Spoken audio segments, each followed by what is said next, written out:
Assalamu alaikum. This is Mohammad Umays Qayyum from CMH Lahore Medical and Dental College. I am currently a student of fourth year MBBS, and inshallah I'll be explaining you people the pharmacology as per my knowledge. And you can search my channel on YouTube as by searching Mass Medico the spelling space ANS or Mass Medico space entire amine, and inshallah will be the first video in this case as well. And do like, subscribe, and share my channel, and do share with your colleagues as well. अस्सलाम वालेकुम guys, hope everybody is fine. तो सबसे पहले आज हम बात करेंगे पैरासिम्पैथोमाइमेटिक्स, कोलिनोमाइमेटिक्स, जिनको हम कोलिनिस्ट्रेज इनहिबिटिंग ड्रग्स भी कहते हैं। कोलिनोमाइमेटिक्स ऐसी ड्रग हैं जिनका एसिटाइल कोलिन लाइक एक्शन होता है, इनको कोलिनोमाइमेटिक्स कहते हैं। और ये डायरेक्ट एक्टिंग और इनडायरेक्ट एक्टिंग हो सकते हैं। डायरेक्ट एक्टिंग का मतलब ये है कि डायरेक्टली जाकर रिसेप्टर पे एक्ट करेंगी, और इनडायरेक्ट एक्टिंग का मतलब ये है कि ये cholinesterase enzyme which is actually the metaboliser of the acetyl choline, इसको जाकर इनहिबिट करेंगी। Direct acting can be divided into two types, muscarinic और निकोटिनिक। मस्करेनिक फिर आगे दो तरह की हैं, कोलिन ईस्टर्स भी हो सकते हैं और अल्कलॉइड्स भी हो सकते हैं। कोलिन ईस्टर्स ड्रग्स के नाम का निमोनिक जो मैंने बनाया हुआ है वो है ABCM। तो ए से आपके पास क्या आ जाती है, एसिटाइल कोलिन खुद। बी से आपके पास आ जाता है पेथनाकोल। एम से आपके पास आ जाता है कार्बाकोल। और एम से आपके पास आ जाता है मेथाकोलिन। इस तरह जो अल्कलॉइड्स हैं, अल्कलॉइड्स में हमारे पास दो ड्रग्स आती हैं मेनली, मस्कुरीन और पाइलोकार्पिन। अब हम आ जाते हैं इनडायरेक्ट एक्टिंग के ऊपर, ये जिनको हम एसिटाइल कोलिनिस्ट्रेज इनहिबिटर ड्रग्स भी कहते हैं। इनको हमने 3 क्लासेस में डिवाइड किया हुआ है: short acting alcohols, intermediate to long acting carbamates and very long acting organophosphates. एक चौथी क्लास भी है जो कि एक्चुअली अल्जीमर डिजीज़ के अंदर ड्रग्स यूज़ होती हैं, उनका मैं आपको बताता हूँ बाद में। शॉर्ट एक्टिंग अल्कोहल्स में हमारे पास जो सबसे पहले ड्रग आती है वो हमारे पास आती है edrophonium. Intermediate to long acting में 3 ड्रग्स आती हैं, नियोस्टिगमीन, पाइरिडोस्टिगमीन और फाइसोस्टिगमीन। इसके अंदर आपने याद रखना है कि जो आपके पास ये 3 है ना, एड्रोफोनियम, नियोस्टिगमीन, पाइरिडोस्टिगमीन, ये रिवर्सिबल हैं और ये CNS के अंदर एंटर नहीं होती। क्यों? क्योंकि ये हमारे पास जितनी भी ड्रग्स हैं ये क्वाटरनरी अमाइंस हैं। क्वाटरनरी अमाइंस का मतलब ये हुआ कि ये हमारे पास आयोनाइज स्टेट में मौजूद हैं, और अगर ये हमारे पास आयोनाइज स्टेट में मौजूद हैं तो ये ब्लड ब्रेन बैरियर को क्रॉस नहीं करती।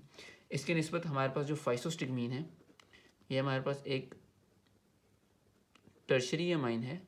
इसका मतलब हुआ ये अनआयोनाइज स्टेट में होगा और ये ब्लड ब्रेन बैरियर को क्रॉस करेगा। फाइसोस्टिगमीन के साथ जो दूसरी ड्रग्स आती हैं वो ड्रग्स आती हैं that are used in Alzheimer disease.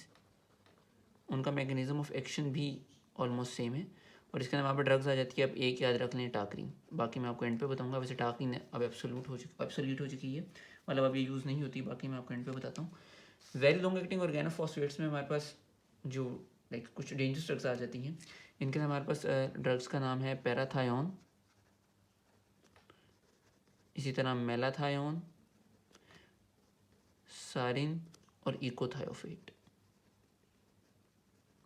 PHATE। तो ये हमारे पास ड्रग्स की क्लासिफिकेशन है। इसमें जो आपने याद रखना है कि जो जितने भी ये ऑर्गेनोफॉस्फेट्स हैं ये सारी इरिवर्सिबल ड्रग्स हैं। It means they are not reversible, they are the irreversible drugs. और जो फाइसोस्टिगमीन जो है ये हमारे पास मतलब है तो ये भी रिवर्सिबल, लेकिन ब्लड ब्रेन बैरियर को क्रॉस करता है, मतलब ये CNS के अंदर एंटर हो रहा है। अस्सलाम वालेकुम। अब हम बात करेंगे कोलिन ईस्टर ड्रग्स के बारे में। तो सबसे पहले मैं आपको बताता चलूँ, मैंने आपको इसका निमोनिक बताया था ABCM। अच्छा, अब ABCM में सबसे पहली ड्रग ए से आपके पास क्या आ जाएगी, एसिटाइल कोलिन आ जाएगी। ठीक है। अब एसिटाइल कोलिन का आपने याद रखना है कि ये सबसे पहले दोनों यानी कि बोथ निकोटिनिक और मस्करेनिक रिसेप्टर्स के ऊपर जाके एक्ट कर रही होती है। दूसरी बात ये कि इसकी पुअर लिपिड solubility है और it is being destroyed by the cholinesterases, जो कि एक्चुअली एंजाइम है जो एसिटाइल कोलिन को तोड़ता है। अच्छा, इसी वजह से इसका कोई भी थेरापेटिक यूज़ नहीं है हमारे पास, लेकिन फिर भी हमारे पास ये हाइपरटेंशन करवाती है bye acting at the M3 receptors. अच्छा, अब जो दूसरी इम्पोर्टेंट ड्रग है जो कि हमारे पास आ जाती है एस्टाइलकोलिन के बाद, वो हमारे पास आ जाती है बेथनाकोल, बी से। अच्छा, बेथनाकोल स्पेसिफिक है फॉर द मस्करीनिक रिसेप्टर्स। अच्छा, अक्सर वाइवा में पूछ लिया जाता है कि हमें मस्करीन सिलेक्टिव ड्रग्स के आप नाम बताएं, तो कोलिन ईस्टर्स में से आपके पास बेथनाकोल आ जाती है, और जबकि जो आपके पास दूसरे हम पढ़ेंगे एल्केलॉइड्स में से उसके अंदर से आपके पास पाइलोकार्पिन आ जाती है जो कि सिमस्कुरीन सेलेक्टिव है। सिमिलरली इसकी भी पोर लिपिड सॉल्युबिलिटी है, मतलब ये ब्रेन के अंदर एंटर नहीं होगा, और दूसरा लेकिन इसकी ये बात है कि ये रेजिस्टेंट है to the choline esterases enzyme as well. अच्छा, अब इसका यूज़ क्या होगा? बी से ब्लैडर और बी से बॉवल यानी कि गट, उसकी एटोनी के अंदर इस्तेमाल होता है। एटोनी का मतलब होता है जब टोन लॉस हो जाती है इनकी, फॉर एग्जांपल किस में? आफ्टर सर्जरी और स्पाइनल कॉर्ड इंजरी। अगली जो ड्रग हमारे पास आ जाती है वो सी से हमारे पास ड्रग है, उसका नाम है कार्बाकोल। ठीक है, कार्बाकोल भी हमारे पास दोनों मस्करेनिक और निकोटेनिक रिसेप्टर्स के ऊपर जाके एक्ट कर रही होती है, लेकिन ये हमारे पास गुड लिपिड सॉल्युबल है, मतलब कि ये ब्रेन के अंदर एंटर हो सकती है, और उसके बाद जो it is also resistant to choline esterases enzymes. अच्छा, what are its uses? C से एक तो ये ग्लाउकोमा की ट्रीटमेंट में यूज़ होती है क्योंकि ये इंट्राओकुलर प्रेशर कम करवाने में हमारे पास हेल्प करती है वाया द मायोसिस, और उसके बाद ये हमारे पास दूसरा होता है कि ये स्टिमुलेट करती है urination by contracting the detrusor muscle as well. अच्छा, एंड पे एम रह जाता है। एम से जो हमारे पास ड्रग आ रही है वो हमारे पास आ रही है मेथाकोलिन। ठीक है, और जो मेथाकोलिन है ये इसका भी मेन एक्शन मस्क्रेनिक पे ज़्यादा और निकोटेनिक पे थोड़ा सा कम है, और ये भी रेजिस्टेंट है to the choline esterases enzymes as well.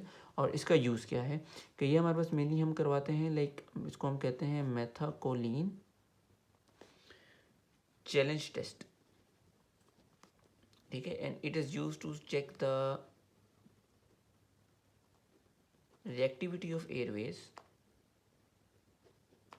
to diagnose the asthma. कि आप मेथाकोलिन चैलेंज टेस्ट करवाते हैं, अगर बंदे के अंदर ब्रोंकोकंस्ट्रिक्शन होती है और वो 20% से ज़्यादा हो जाती है तो मेथाकोलिन चैलेंज टेस्ट इस टेस्ट पॉजिटिव आता है, इसका मतलब जो उसके एयरवेज हैं वो रिएक्टिव है, और ये हमें हेल्प करवाता है in diagnosis of the asthma. अब हम बात करने जा रहे हैं डायरेक्ट एक्टिंग में से अल्कलॉइड ड्रग्स की।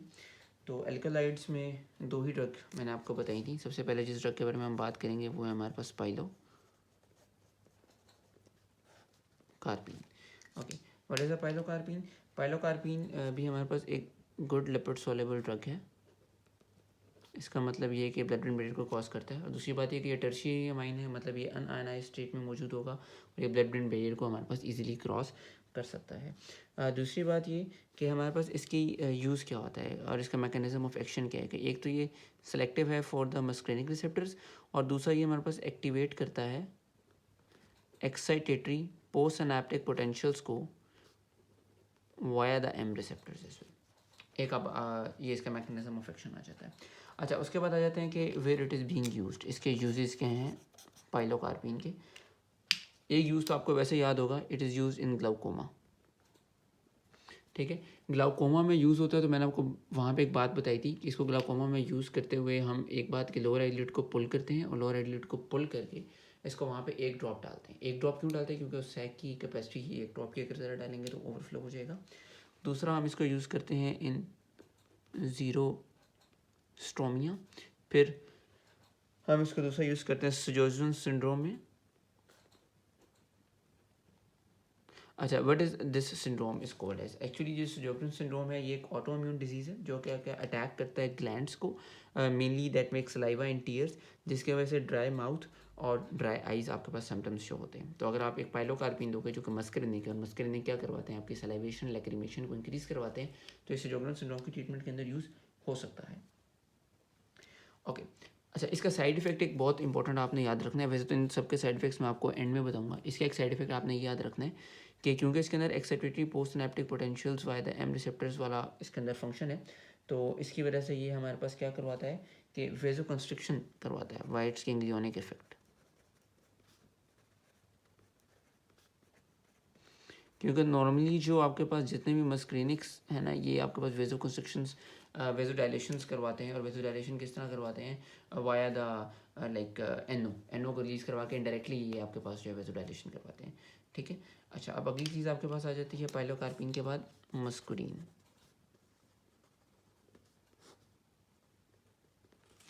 मस्करीन नॉर्मली आपके पास प्रेजेंट होता है डिफरेंट टाइप्स ऑफ मशरूम्स, मतलब ये मशरूम पॉइजनिंग में इट इज़ एन अल्कोलॉइड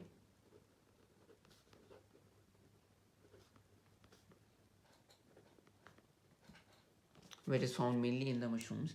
आज आप इसमें दो तरह के आ सकते हैं।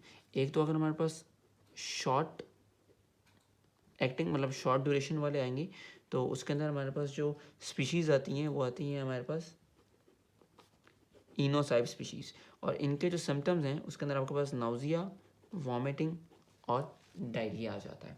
अच्छा, इसके बाद अगर कुछ ऐसी मशरूम पॉइजनिंग होती हैं that are of the delayed onset type, ठीक है, उसके अंदर जो मशरूम की जो हमारे पास स्पीशीज़ आ जाती हैं वो हमारे पास आ जाती हैं आमानीटा फिलॉइडिस।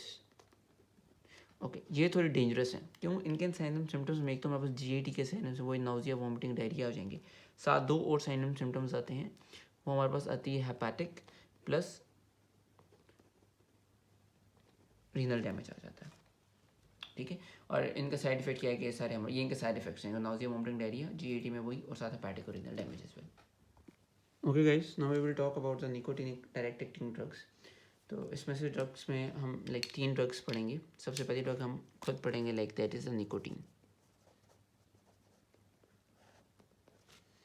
निकोटीन, सबसे पहली बात निकोटीन की ये कि ये हाईली लिपिड सॉल्युबल है, मतलब ये इजीली ब्रेन के अंदर जाके एक्ट कर सकती है। दूसरी बात ये कि ये इसका मैकेनिज्म ऑफ एक्शन क्या है कि ये activates all the nicotinic receptors, और ये लाइगेंड गेटेड होता है। ये तो आपको पहले ही पता है, लाइगेंड गेटेड है तो मतलब ये सोडियम पोटेशियम आयन चैनल्स के थ्रू वर्क करता है, इसका मैकेनिज्म ऑफ एक्शन है। अच्छा, इसके यूजेस में इसका कोई थेरेपैटिक यूज़ नहीं है, लेकिन फिर भी हमारे पास 2 जगह पे यूज़ हो रहा है। It is being used in as an insecticide and also in smoking cessation, मतलब सिगरेट छुड़वाने के लिए। उसके अंदर या तो हम इसको गम्स की सूरत में देते हैं या इसका हम ट्रांसडर्मल पैच यूज़ करते हैं। अगली जो हमारे पास ड्रग आ जाती है वो है हमारे पास वैरेनिसिलिन। ठीक है, वैरेनिसिलिन सिंपल सेम, ये भी हमारे पास जो है हाईली लिपिड सॉल्युबल है, लेकिन ये हमारे पास पार्शियल एगोनिस्ट है एट निकोटिनिक रिसेप्टर्स, यानी कि ये फुल एगोनिस्ट नहीं है, ये हमारे पास एक पार्शियल एगोनिस्ट है निकोटिनिक रिसेप्टर्स के ऊपर। और इसका यूज़ एक ही है कि हम इसको स्मोकिंग सीसेशन के अंदर यूज़ कर रहे हैं। अच्छा, अगर हम साइड इफ़ेक्ट्स की बात करें तो वैसे तो मैं निकोटिनिक टॉक्सिसिटी के साइड इफ़ेक्ट्स आपको एंड में बता दूंगा, लेकिन आपने वैरेनिसिलिन के स्पेसिफिक साइड इफ़ेक्ट्स में बस आप लाइक 2 या 3 एक्स्ट्रा हैं वो याद कर लें, बाकी इनको हम एंड पे डिस्कस कर लेंगे। उन 2 या 3 एक्स्ट्रा में सबसे पहली चीज़ क्या आ जाती है आपके पास, सेंसरी डिस्टर्बेंस, मेंस्ट्रुअल इरेगुलरिटीज़ जिसको आप मेंस्ट्रुअल डिस्टर्बेंस भी कह सकते हैं, और साथ में आपके पास लाइक डायरिया तो खैर वैसे ही होगा, और पॉलीयूरिया बस आप डाल दें साथ में। ठीक है, मतलब मेन जो 2 एक्स्ट्रा हैं वो है sensory disturbances and menstrual irregularities है। अच्छा, वैरेनिसिलिन के बाद जो नेक्स्ट हमारे पास निकोटिनिक रिसेप्टर्स के ऊपर ड्रग एक्ट करती है वो है सक्सिनाइल कोलिन। इसको आप स्केलेटल मसल रिलैक्सेंट में भी पढ़ोगे। ये हमारे पास पोलराइज होती है, ये हाईली पोलर सब्सटेंस है, हाईली पोलर ड्रग है। ठीक है, और ये हमारे पास मेनली कौन सा निकोटिनिक एनएम रिसेप्टर्स के ऊपर जाके एक्ट करती है, मतलब जो न्यूरोमस्कुलर एंड प्लेटलेट रिसेप्टर्स होते हैं वहाँ पे जाके एक्ट करती है। और इसका काम क्या है, ये हमारे पास मसल रिलैक्सेशन करवाती है। इसका साइड इफ़ेक्ट देखें सिंपल सा होगा कि अगर हम इसका ओवर यूज़ करेंगे तो आपको लाइक क्या हो सकता है, मस्कुलर स्पैज़म हो सकता है, और पोस्ट ऑप मतलब आफ्टर ऑपरेशन पेन हो सकती है इसके साइड इफ़ेक्ट्स में। बस ये 2 इसके एक्स्ट्रा साइड इफ़ेक्ट्स हैं, बाकी जो दूसरे हैं वो तो मैं आपको एंड पे मज़ीद बताता हूँ।